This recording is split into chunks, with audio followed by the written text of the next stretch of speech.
सर्व मंगल मांगल्ये शिवे सर्वार्थ साधिके शरण्ये त्र्यंबिके गौरी नारायणी नमोस्तुते। ओम श्री मंगला गौरी नमः। आप सभी दर्शकों को मंगला गौरी व्रत की ढेरों शुभकामनाएं। आज श्रवण मास का पहला मंगलवार है। श्रवण मास के मंगलवार को मां मंगला गौरी का व्रत किया जाता है। तो आप सुन रहे उपलक्ष्य में मंगला गौरी व्रत कथा। जिस प्रकार से ये व्रत मनुष्य की सभी मनोकामनाओं को पूर्ण करता है, उसी प्रकार से यह कथा भी मनुष्य के सभी दुखों का नाश करने वाली है। मां मंगला गौरी की यह व्रत कथा मनुष्य के सभी पापों का नाश करती है और मनुष्य का उद्धार करती है। तो आइए परम कल्याणकारी मां मंगला गौरी की दोनों ही कथाएं हम इस वीडियो के माध्यम से श्रवण करेंगे, क्योंकि मां मंगला गौरी की दो कथाएं हैं जो प्रमुख रूप से प्रचलित हैं और हम आपके लिए दोनों ही कथाएं लेके आए हैं, जिससे कि पुण्य थोड़ा सा भी आपसे छूटे ना, आपका व्रत पूर्ण हो और आपको जिस भी किसी उद्देश्य की पूर्ति के लिए इस व्रत को कर रही हैं, वह उद्देश्य आपकी कामना मां मंगला गौरी अवश्य पूर्ण करें। आइए कथा आरंभ करते हैं। आपसे निवेदन है कि यह मां मंगला गौरी व्रत कथा का वीडियो है, तो एक बार लाइक अवश्य कर दीजिएगा भगवती का आशीर्वाद प्राप्त करने के लिए। मां भगवती आपके व्रत को पूर्ण करें, आपकी कामना पूरी करें। इसके लिए कमेंट बॉक्स में अवश्य लिखिएगा, जय मां मंगला गौरी, माता प्रसन्न होंगी, आपकी कामनाएं पूर्ण होंगी। और आप चैनल पर नए हैं तो चैनल को सब्सक्राइब कर लीजिए, क्योंकि यह एक प्रतिष्ठित ज्योतिष संस्थान का चैनल है। हम यहाँ सभी ज्योतिष शास्त्र और पंचांग के आधार पर ही प्रदान करते हैं। पंचांग और ज्योतिष शास्त्र के आधार पर बताते हैं कौन सी तिथि कब है, व्रत करना है, कैसे करना है। जो पुराणों में वर्णित कथाएं महत्व में होती है वो आपको सुनाते हैं। क्योंकि हमारी 4 पीढ़ियां पंडित कर्म में बीती हैं, तो हमारे पास वो सभी उत्तम पुराण हैं जो आज के समय पर अधिकतर स्थानों पर विलुप्त हो गए हैं।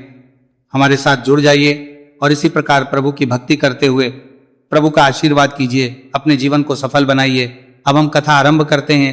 आप में से जिन दर्शकों को इसकी पूजा विधि ज्ञात नहीं है, तो आप कथा के अंत में पूजा विधि भी सुन सकते हैं। कथा के बाद हम पूजा विधि की जानकारी भी आपको अवश्य प्रदान करेंगे। अतः श्री मंगला गौरी व्रत कथा प्रारंभ एक समय की बात है। एक छोटे से गांव में एक साहूकार अपनी पत्नी के साथ निवास करता था। साहूकार था और उसके घर में किसी भी प्रकार की कोई कमी नहीं थी। फिर भी वह और उसकी पत्नी संतान नहीं होने के कारण दुखी रहते थे। संतान की कमी उन्हें हमेशा कचोटती रहती थी। एक दिन उस साहूकार के घर में साधु महाराज आए। साहूकार ने उनका आदर सत्कार किया और उन्हें अपनी परेशानी के विषय में बताया। साधु ने साहूकार की पत्नी को सावन में मंगलवार को किए जाने वाले मंगला गौरी व्रत करने की सलाह दी कि देवी, इस कामना की पूर्ति के लिए तुम्हें अवश्य ही श्रावण मास की मंगलवार, जिस दिन मां मंगला गौरी की पूजा होती है, वो व्रत करना चाहिए। साथ में पूजा विधि के बारे में भी संपूर्ण जानकारी प्रदान की। इसके बाद जब श्रावण मास आया तो साहूकार की पत्नी ने श्रावण मास के पहले मंगलवार से ही गौरी मंगला का व्रत पूजन रखना आरंभ कर दिया। अब वह हर मंगलवार को विधि पूर्वक व्रत और पूजा पाठ करने लगी। इस प्रकार कई महीनों तक उसने भावव्रत किया। एक दिन उसकी धर्मनिष्ठा से प्रसन्न होकर माता पार्वती ने भगवान शिव से साहूकार और उसकी पत्नी को संतान प्राप्ति का वरदान देने के लिए कहा। साहूकार को उस रात स्वप्न में एक दिव्य शक्ति ने दर्शन दिए और दर्शन कहा कि एक आम के पेड़ के नीचे भगवान गणेश की मूर्ति विराजमान है। तुम उस पेड़ से आम तोड़कर अपनी पत्नी को खिला देना, इससे तुम्हें संतान की प्राप्ति का सुख मिलेगा। साहूकार ने अगले ही दिन सुबह उठकर अपनी पत्नी को इस सपने के विषय में बताया और वह उस आम के पेड़ को ढूंढने के लिए निकल पड़ा। काफी समय तक ढूंढने के बाद अंततः साहूकार को वह आम का पेड़ मिल गया जहां भगवान गणेश की मूर्ति विराजमान थी। उसने आम तोड़ने के लिए उस पेड़ पर पत्थर मारना शुरू कर दिया। पत्थर फेंकने से एक आम तो टूटकर नीचे गिर गया, लेकिन गलती से एक पत्थर जाकर भगवान गणेश की प्रतिमा को लग गया। इससे भगवान गणेश क्रोधित हो गए और उन्होंने प्रकट होकर उस साहूकार को श्राप देते हुए कहा कि हे स्वार्थी मनुष्य, तूने अपने स्वार्थ मुझे चोट पहुंचाई है। तुझे मां पार्वती की कृपा से संतान की प्राप्ति तो होगी, लेकिन उसकी मृत्यु अल्पायु में ही हो जाएगी, वो अल्पायु होगा। यह सुनकर वो साहूकार बहुत घबरा गया और वो वापस घर चला गया। उसने वो फल अपनी पत्नी को खिला दिया और किसी को भी इस घटना के बारे में कोई बात नहीं बताई। कुछ समय पश्चात भगवान शिव और माता पार्वती के आशीर्वाद से साहूकार और उसकी पत्नी को पुत्र की प्राप्ति हुई। इससे उन दोनों के जीवन में खुशी का ठिकाना ना रहा, लेकिन साथ ही साहूकार इस बात से चिंतित था कि उसका पुत्र अल्पायु है और उसकी शीघ्र मृत्यु हो जाएगी। देखते ही देखते वह बालक उस आयु को पूर्ण करने वाला हुआ और व्यापार में अपने पिता का हाथ बटाने लगा। एक दिन घर लौटते समय साहूकार पेड़ की छांव में तालाब के किनारे बैठकर अपने पुत्र के साथ भोजन करने लगा। तभी वहां कमला और मंगला नामक 2 कन्याएं कपड़े धोने के लिए आई और कपड़े धोते हुए आपस में बात करने लगी। कमला ने मंगला से कहा कि मैंने इस सावन मास में प्रत्येक मंगलवार को गौरी व्रत रखने का निश्चय किया है। तुम भी मां पार्वती को समर्पित यह व्रत अवश्य करना। इससे माता पार्वती प्रसन्न होती है और आप पर उनकी कृपा दृष्टि बनी रहती है। इसे करने से मनोवांछित वर और अखंड सौभाग्य की प्राप्ति भी होती है। कि बात सुनकर मंगला भी इस व्रत को करने के लिए तैयार हो गई। दूसरी ओर साहूकार ने दोनों कन्याओं के बीच यह संवाद सुन लिया और उसने अपने मन में यह सोचा कि यह कन्या मंगला गौरी व्रत को करती है, इससे अखंड सौभाग्य की प्राप्ति होगी। यह मेरे पुत्र के लिए एक योग्य वधू साबित हो सकती है, क्योंकि वह जानता था कि उसके पुत्र की आयु अल्पायु है और यदि उसका विवाह कन्या से हो जाए जो मां मंगला गौरी की कृपा से अखंड सौभाग्यवती हो तो उसका पुत्र बच जाएगा। ऐसा सोचकर वो उन दोनों के विवाह का प्रस्ताव कन्या के पिता के पास लेकर गया। साहूकार के गांव में प्रतिष्ठा और मान सम्मान था। इस कारण से कमला के पिता अपनी पुत्री का विवाह साहूकार के लड़के से करवाने के लिए तैयार हो गए। विवाह के लिए एक निश्चित समय निर्धारित किया गया और निर्धारित समय पर धूमधाम से दोनों का विवाह संपन्न हो गया। विवाह के पश्चात भी कमला विधि पूर्वक मंगला गौरी का व्रत रखना जारी रखती है।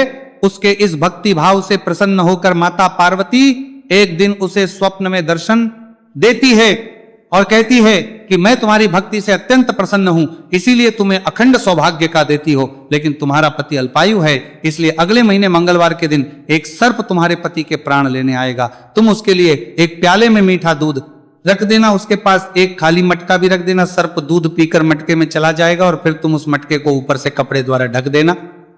अगले दिन मंगलवार को कमला ने माता पार्वती की बात सुनकर ही किया। एक प्याले में मीठा दूध भरकर रख दिया और पास में एक मटकी भी रख दी। समय होने पर सर्प आया। सर्प ने आकर दूध रखा, देखा तो दूध पिया और वहां पास में रखी मटकी में जाकर बैठ गया। कमला ने उस मटकी पर कपड़ा बांधकर उसे जंगल में रख दिया। माता पार्वती की कृपा से कमला के पति के प्राण बच गए। इस पर मंगला गौरी व्रत के पुण्य फल से साहूकार का पुत्र श्राप मुक्त हो गया। जब कमला ने घर में सबको इस चमत्कार के बारे में बताया तो सभी आश्चर्यचकित रह गए। इसके बाद साहूकार और उसकी पत्नी ने अपने पुत्र और पुत्र वधू को आशीर्वाद दिया और पूरा परिवार शुभ पूर्वक जीवन व्यतीत करने लगा। जो महिला मां मंगला गौरी का सच्ची श्रद्धा और भक्ति के साथ व्रत करती है उनका सौभाग्य अखंड रहता है।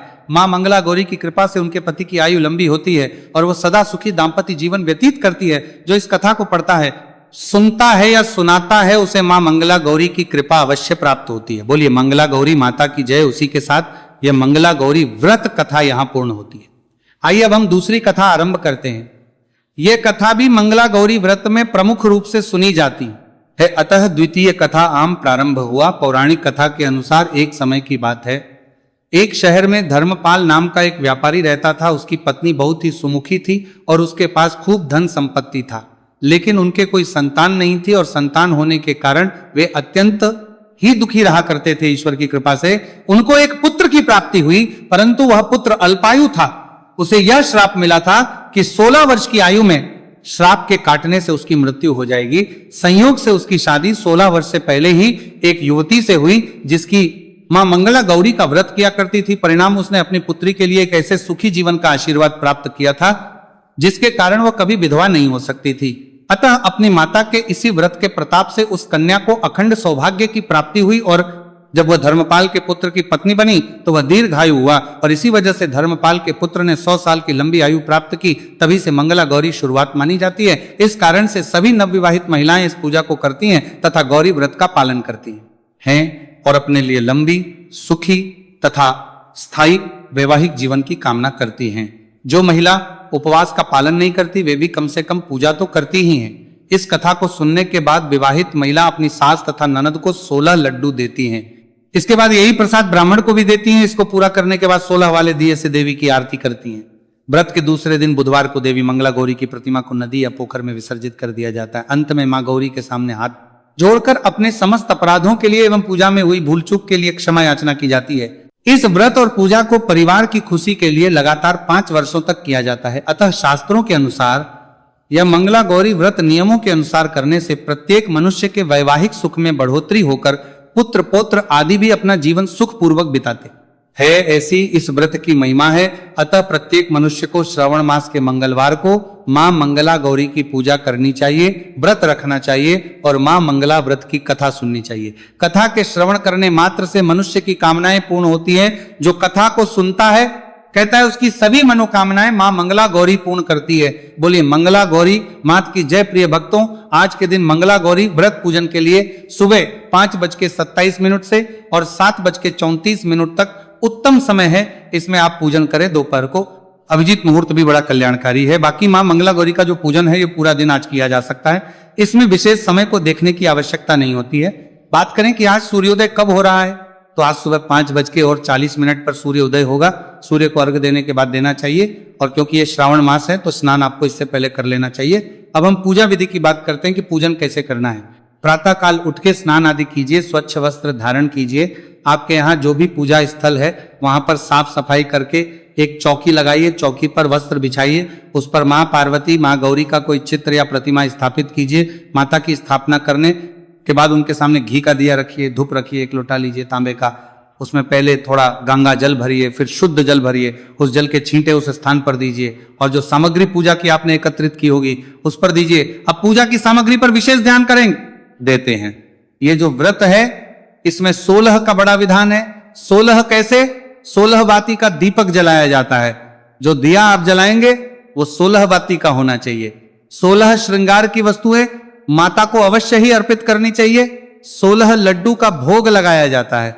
इसी प्रकार से अन्य सामग्री भी 16 की संख्या में ली जाती है। तो इस प्रकार से पहले जल के छींटे दीजिए, इससे स्थान और सामग्री शुद्ध हो जाएगी। शुद्धिकरण करने के बाद धूप और दीप को प्रज्वलित कीजिए। धूप दीप को जलाइए, धूप दीप जला के व्रत पूजन का संकल्प कीजिए। व्रत पूजन का संकल्प करने के लिए अपने सीधे हाथ पर जल लीजिए, अक्षत लीजिए, पुष्प लीजिए, मां मंगला गौरी का ध्यान कीजिए और माता से प्रार्थना कीजिए, हे मातेश्वरी, आज श्रावण मास प्रथम मंगलवार प्रथम भूमवार के दिन पर मैं मंगला गौरी व्रत करने का संकल्प करती हूँ। जो आपकी इच्छा है, जो उद्देश्य है आपका कि किस कामना की पूर्ति के लिए आप ये व्रत कर रहे हैं, वो वर्णन कीजिए कि माँ मेरी ये इच्छा है, आप इसे पूर्ण करें। और इसी के निमित्त मैं आपके 16 मंगला गौरी व्रत करने का संकल्प करती हूं, मैं इसको सफलता पूर्वक कर पाऊं, इतनी मुझे शक्ति प्रदान कीजिए और ये मेरा संकल्प स्वीकार कीजिए। इस प्रकार से आपको संकल्प करना है और वह संकल्प मंगला गौरी के चरणों में अर्पित कर दीजिए। संकल्प करने के बाद माता को पद्य अर्घ्य आचमनी अर्पित कीजिए, अर्थात माता के सामने एक पात्र रख दीजिए, कोई कटोरी आदि, उसमें 1-1 चम्मच जल अर्पित कीजिए।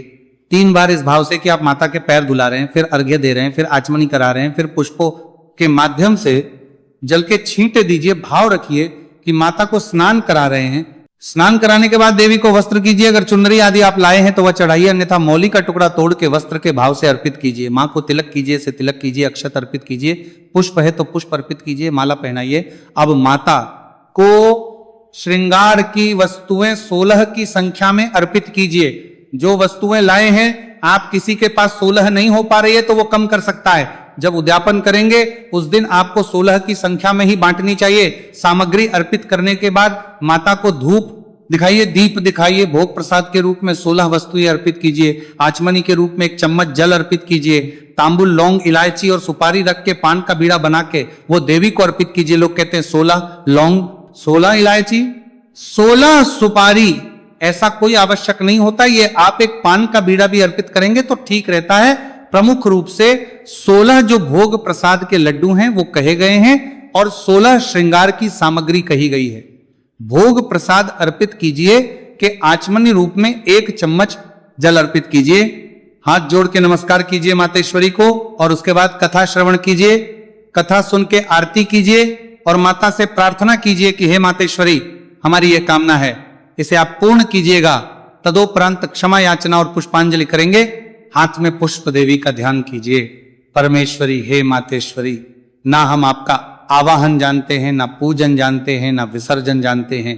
हम तो अज्ञानी जीव हैं, जैसी बन पड़ी है वैसी सेवा आपके श्री चरणों की है। मां, इसमें हमसे जाने अनजाने में कोई गलती, कोई त्रुटि, कोई भूल हो गई हो तो उसे क्षमा कीजिएगा और दया का आशीर्वाद प्रदान कीजिएगा।